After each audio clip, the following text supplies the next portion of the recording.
There's a network marketing company that has been gaining attention recently with global sales reaching over $1 billion last year. The gross sales of this company have grown by double digits annually for 8 consecutive years since its founding in 2009. This is quite an impressive record. As today's guest on the Leader Show, we have invited the president of Atomy, Mr. Gil Park. We will learn about his very own management philosophy and the culture of his company that is less than 10 years old.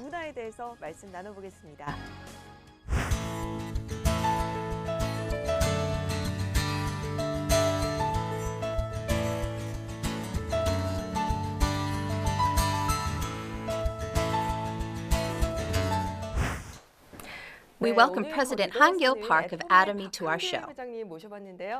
Hello. Hello, it's nice to meet you. I briefly mentioned in the opening that your company has achieved over $1 billion in annual gross sales. So I would assume the company would be fairly well known by now. But I think there are still many people who are not familiar with Atomy. Could you please give us a brief introduction of Atomy? Atomy is a direct selling company that distributes over 200 products, including health supplements, skincare products, cosmetics, and household essentials. Although many people have heard of the company, still, it's not yet widely known. One of the reasons for this is because of our sales through a membership system. Only members are able to purchase and use our quality products at affordable prices, and if members are satisfied with the products, they introduce them to others. Because of this system, if you have not been introduced yet, you may not have heard of Atomy. We have over 3 million registered members in Korea alone, and about 1.5 million members abroad. Our sales last year reached a total of $1.1 billion worldwide. Exceeding the billion-dollar mark in global sales and with a presence in the international market as well, Atomy should be considered by all to be a highly successful company. But there are still some negative perceptions out there towards network marketing companies in general. Is there a specific reason why you chose the network marketing model for your company? Yes. I am very much aware that people do not always have a positive view of network marketing. And at the very beginning, even my wife tried to talk me out of it, asking, "Why network marketing?" However, I had my own strong convictions about the network marketing model. If you look at the fundamental principles of network marketing, it is about acquiring quality products that I need at good prices, and after using those products and seeing the value in them, I would then introduce those products to other people around me. And if those people like the products, they will pass them on yet to other people, resulting in a kind of chain effect of purchasing and introducing. In this way, network marketing has the potential to be a very successful model in the distribution industry, creating many loyal consumer groups.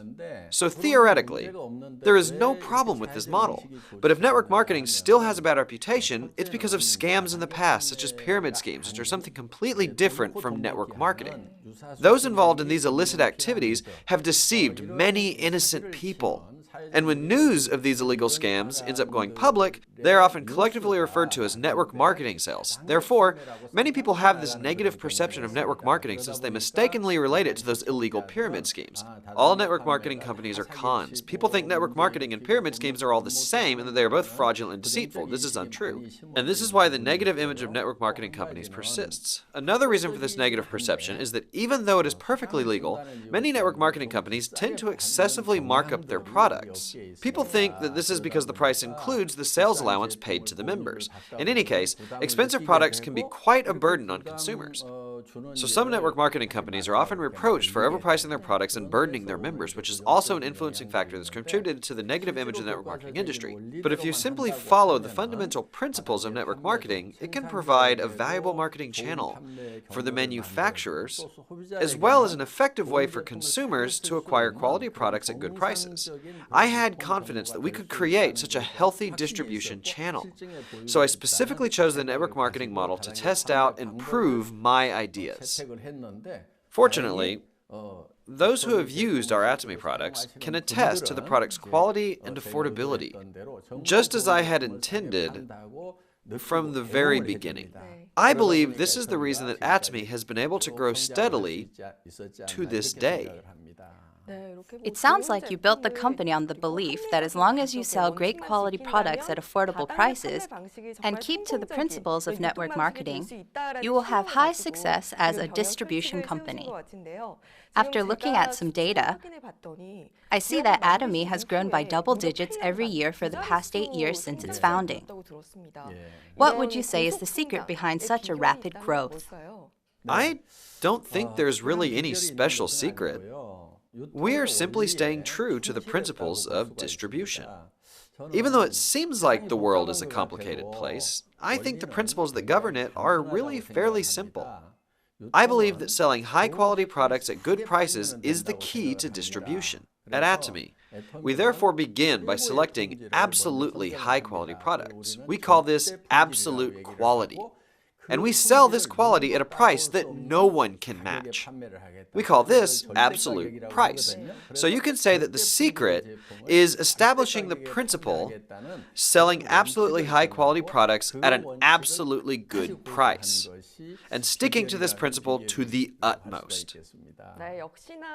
As you mentioned, the key to distribution is selling good products at a good price. It seems to me that consumers' trust is the most important factor. Yes, that's right.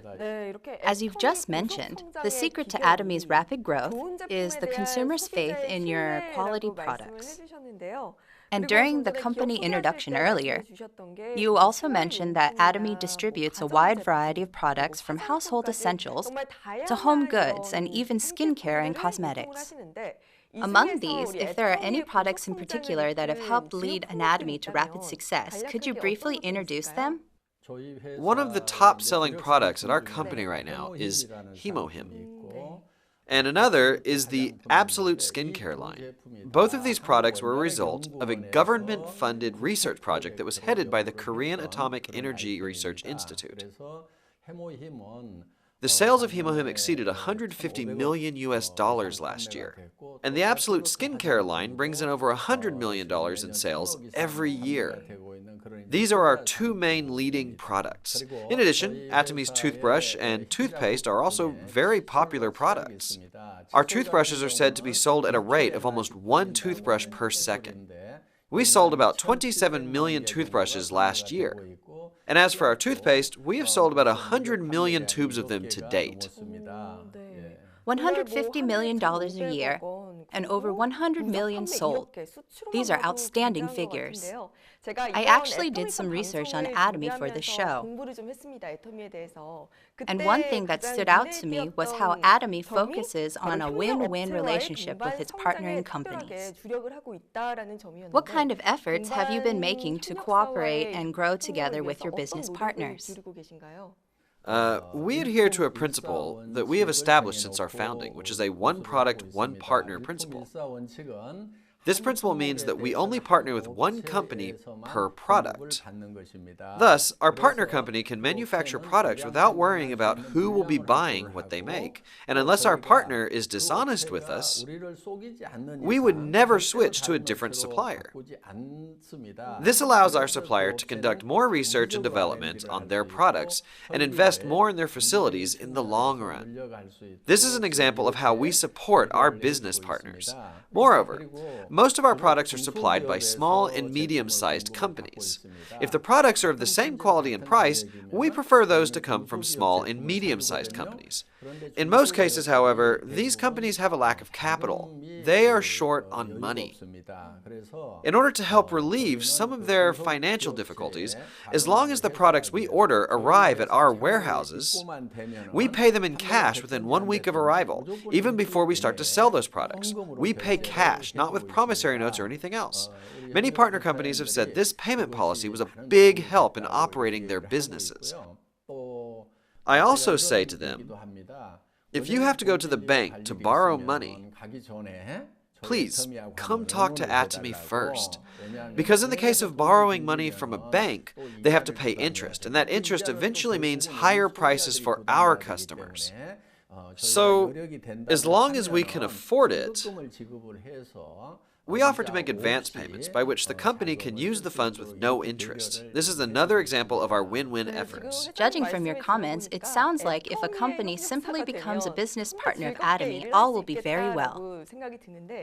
But I think some people may doubt if such a company as Atomy really exists. I'm not sure if I can ask you this, but could you please give us some real examples of what you have said? Of course I will. There was once a fire at a production line of Serum Foods, one of our partner companies. Although Serum Foods had their facilities insured against fire, they still faced some financial hardships. We provided financial aid in the amount of $1 million to support them in fully restoring their facilities and improving their production lines. 저희가 화재를 당한 적이 있었습니다. 애터미의 지원을 받아서 바로 신축 공사를 시작할 수가 있었고 약 30%의 생산성이 향상된 시설로 마무리할 수가 있었습니다. As a token of their thanks, they increased the volume of each ramen bag by 17% without us even asking them to. As a result, our customers could enjoy more for their money. There is also a company called Colmar B&H. When they first partnered with us, they were a small research company of only about 3 or 4 employees. But now, it has grown enough to be listed in the Kosdaq and has a corporate value estimated to be worth $1 billion. In fact, most of the small and medium-sized companies that have partnered with Atomy have grown by 5 or even 10-fold. Their management indices clearly show that they have become very stable companies, both financially and in size. As an entrepreneur, I regard such an outcome as very meaningful and rewarding. After hearing about these real cases of how companies have experienced success after partnering with Atomy, I have more and more confidence in Atomy's management philosophy.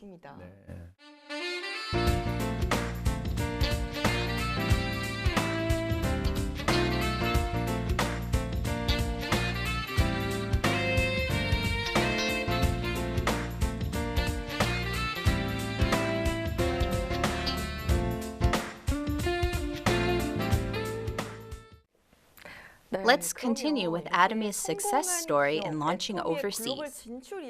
With total sales reaching the billion-dollar mark last year, Atomy is said to be very active in branching out in the global market as well. Atomy has expanded into 10 other countries, right? Yes. We have branch offices in 10 countries, including the US, Japan, and Taiwan. And global sales from these locations came to about $200 million last year. This year, we plan to open branches in 3 more countries: Vietnam, Indonesia, and Australia. And we plan to expand into China, India, and Russia by next year. For some of those global branches coming soon, office managers have been recruited and have started working already. They are busy preparing for the new openings. Do you have a goal in mind for your sales and exports? We have consistently been recognized for our outstanding export records. We have been awarded the Export Tower in recognition of $5 million, $10 million, and $30 million of exports, and last year we were awarded the Export Tower for $50 million. This year we're expected to receive the $100 million Export Tower. As of now, our annual sales in Korea are about $1 billion, and in the long run, we expect that our sales overseas will reach about 5 to 10 times that of our domestic sales. So, my heart is filled with anticipation for the future of Atomy's global success.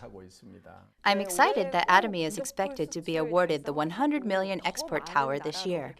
Atomy will be actively expanding into the global market and continuing to branch out into more and more countries worldwide. Does Atomy have a particular strategy for targeting the global market? Yes. We have something called the GSGS strategy, which is the Global Sourcing Global Sales strategy. We go beyond selling products just made in Korea. If one of our partnering countries has a great product that has high market potential, we will source it. that means that we will purchase that product and not only sell it in Korea, but in all the other countries where we have branches. I suppose you could call this intermediary trade. For example, sandwich seaweed and aroma patches are products that come from Taiwan. We take those products and export them to Singapore and Malaysia. They can be brought into Korea, but these Taiwanese products can also be exported to Singapore and to Malaysia. I see. So that's how you expanded globally. Yes, this GSGS strategy not only helps Taiwan, but people in Singapore and in Malaysia also benefit from enjoying high-quality products at an affordable price. For another example, we purchase pepper that is produced in Cambodia, and we sell it in Korea, as well as in the 10 other countries where Atomy is located.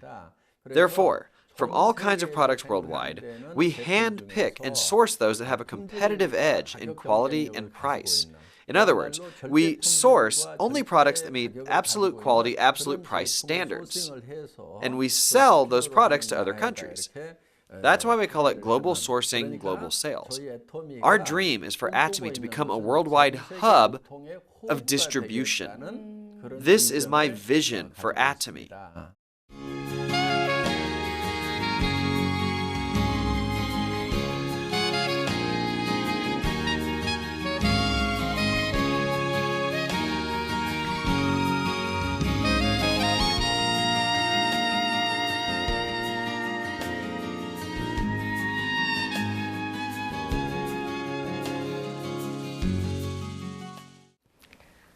After hearing about Atomy, it seems like the company really makes an effort to distribute high-quality products at affordable prices for the benefit of its customers. And Atomy is a company that works even harder to grow together with its partnering companies. While researching about Atomy, I came across some unique keywords. Let's take a look at these keywords to learn about Atomy's management philosophy and organizational culture. Could you please tell us about these? Sure. The first key phrase is feeding cows versus feeding babies. I don't really understand what this means. This is what we refer to as the kind of mindset we should have toward our customers. In our company, we have a set of management goals, and the first one is customer success. This means that Atomy does not consider the customers to be a means of success for the company. Rather, the focus is on the customers themselves.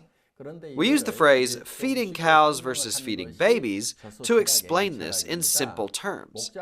The reason a farmer takes good care of a cow is not for the benefit of the cow itself, but for the purpose of getting milk from the cow.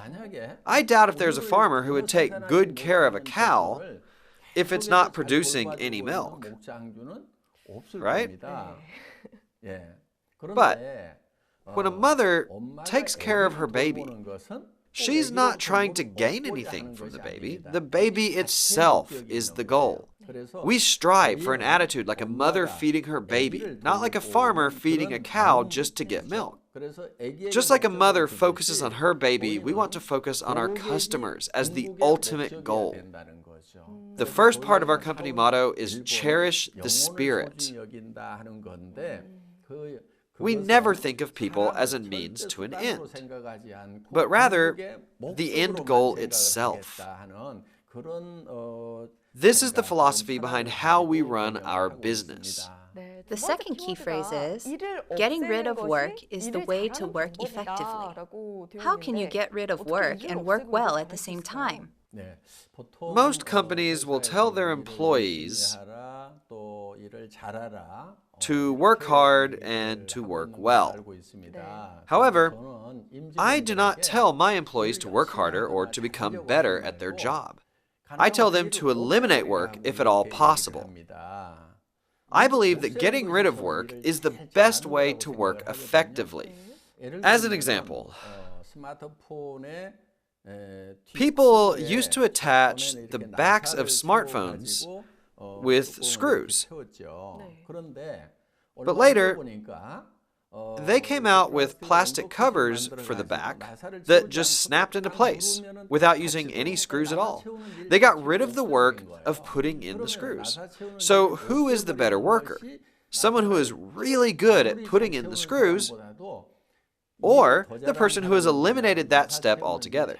If you ask me, it's the person who got rid of that step. So I challenge my employees to find ways to eliminate unnecessary work, instead of working hard on something that is repetitive or overlapping with something else. Some people who don't really understand this will often ask, but won't I be kicked out of the company if there's no work left to do? I get this question a lot.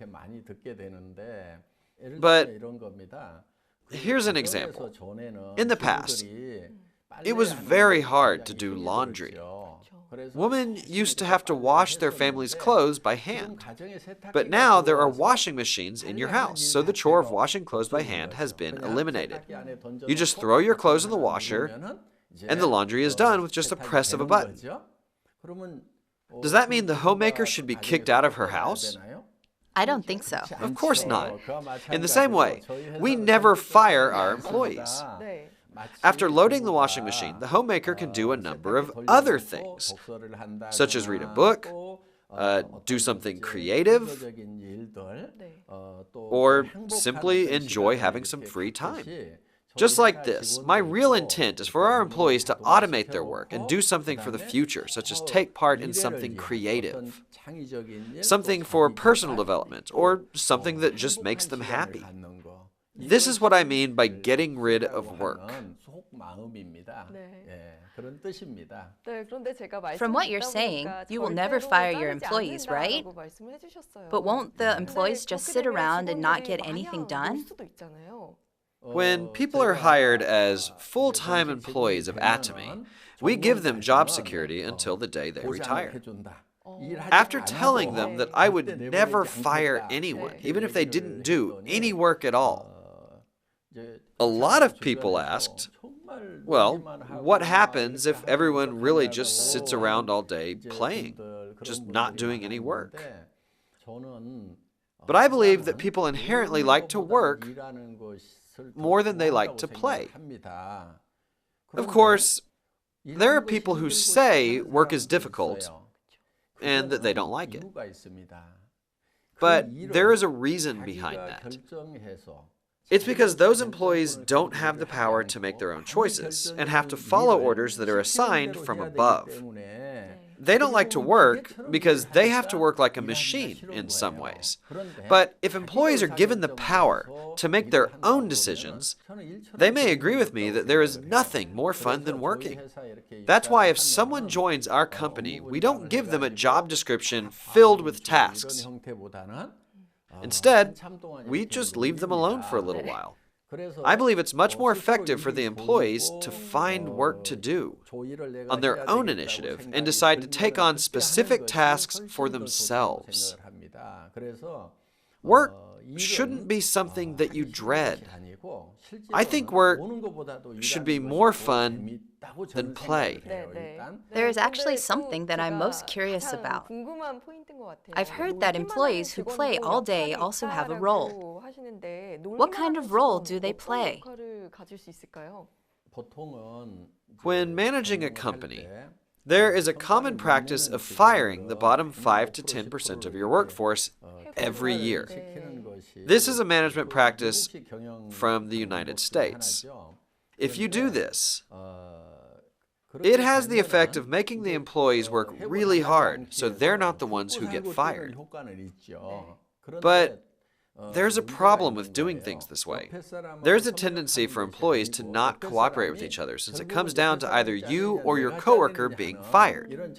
You are put into a desperate situation. You should be working together with others at work. But this is impossible because you are competing with them. You have to step over them. Therefore, instead of individual accomplishments through competition, I believe that collaborative achievements through cooperation is much more efficient. Let's say that there's an employee who is not performing very well at all. He doesn't even deserve a paycheck. You will see these kinds of people at work. But we don't fire this person because he actually plays an important role. When the other employees see that even a person like that won't be fired, they will be assured that they can continue with this company for a lifetime as long as it does well. It gives them peace of mind and a mentality of cooperation without competition, as they hope for the company to do well. These are my intentions behind my no firing policy.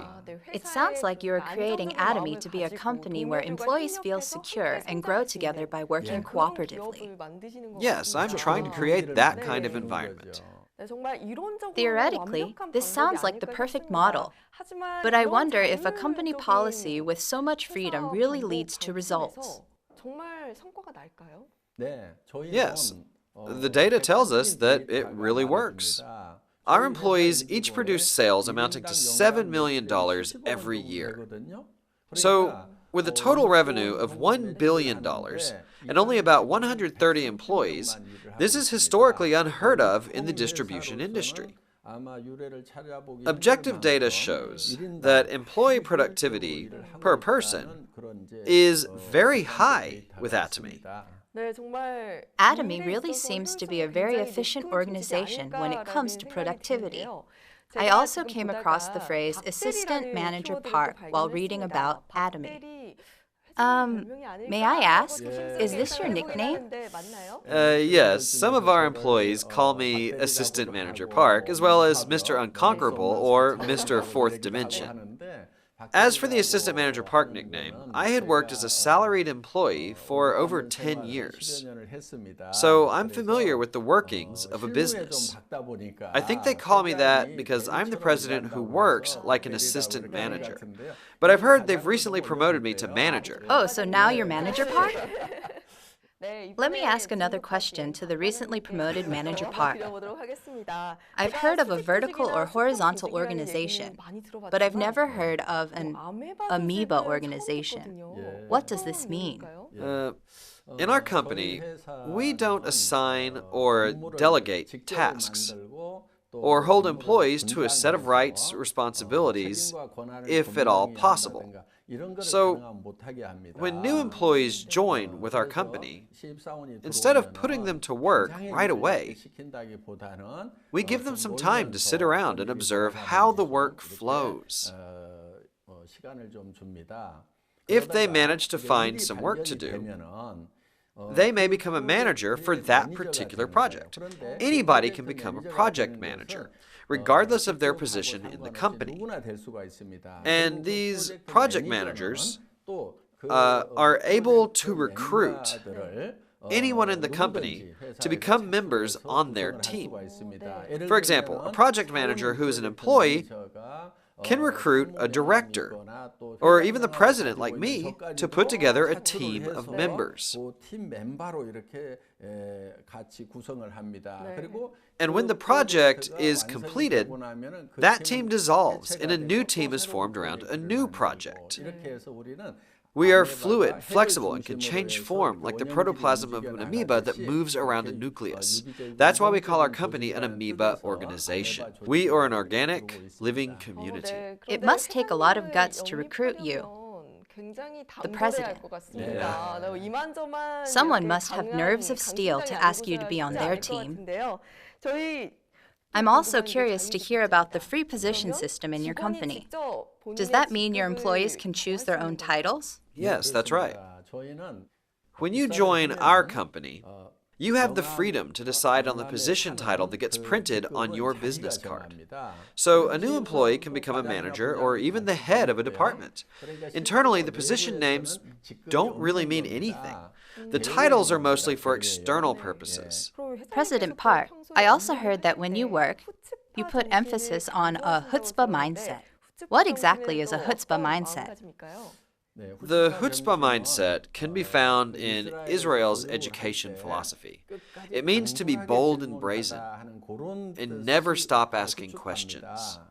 If my employees have any questions while working, I strongly encourage them to be audacious and tenacious and constantly ask questions until they understand. This is the type of mindset that they should have. Employees should not go easy on me just because I'm the president. I have put down my title. So with all titles aside, let's create an atmosphere of working face to face. It is with this purpose that I preach the Hutzpah Mindset. By doing so, I think the employees can have more influence on different aspects of the company. Yes, the point is not to use power or authority, but to use influence when working. In a horizontal organization, I believe that having a broad range of influence is true impact.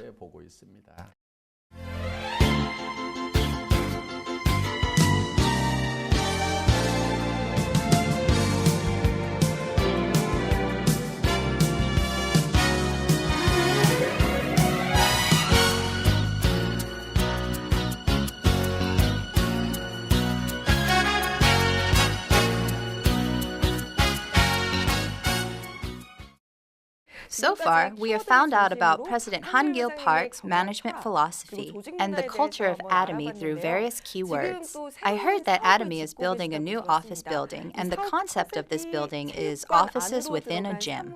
Could you please share with us your motivation behind this project? Usually, companies tell their employees to work hard and to work a lot. But I tell my employees to try and eliminate work. After you get rid of work, we should play, right? So we're developing a workplace where our employees can play. If they have time to play and enjoy themselves at work, they will be sure to come up with creative new ideas. Wow! After hearing about Atomy's corporate culture, I have to say that it's beyond unique. It is revolutionary. After listening to your talk today, President Park, I get the impression that you are a very smart, influential businessman. Now I'd like to ask you my last question for today. How do you want Atomy to expand moving forward? What are your future aspirations for this company? People call this time period the information age. One characteristic of the information age is that we are flooded with a tremendous amount of information. So, it is very difficult for consumers to discern what information is useful or beneficial to them. It can be very confusing and overwhelming. Atomy wants to be the company that helps consumers with this overload of information and provide just the right products for them at the lowest possible price. A reliable company with products that you can trust and use. Atomy would select the most relevant and beneficial information for its consumers, acting like a kind of shopping curator. This is how I would describe it. We want our customers to simply trust and use our products at Atomy. We strive to become the company where consumers can just buy any of our products and know that these are the best products for them, minus the hassle and information overload.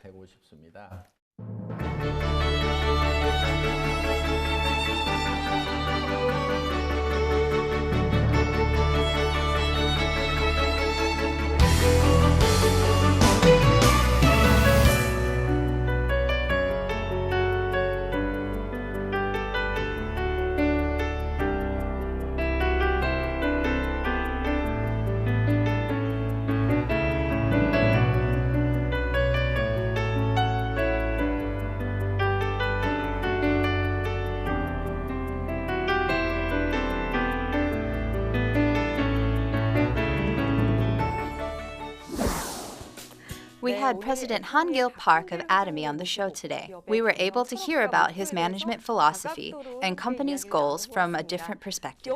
Of course, increasing sales and growing as a global company is important. But what stood out was President Park's great resolve and belief in the importance of winning customers' trust through every effort. We hope for Atomy to become a company loved by many consumers around the world. President Gil Park, thank you so much for being with us today.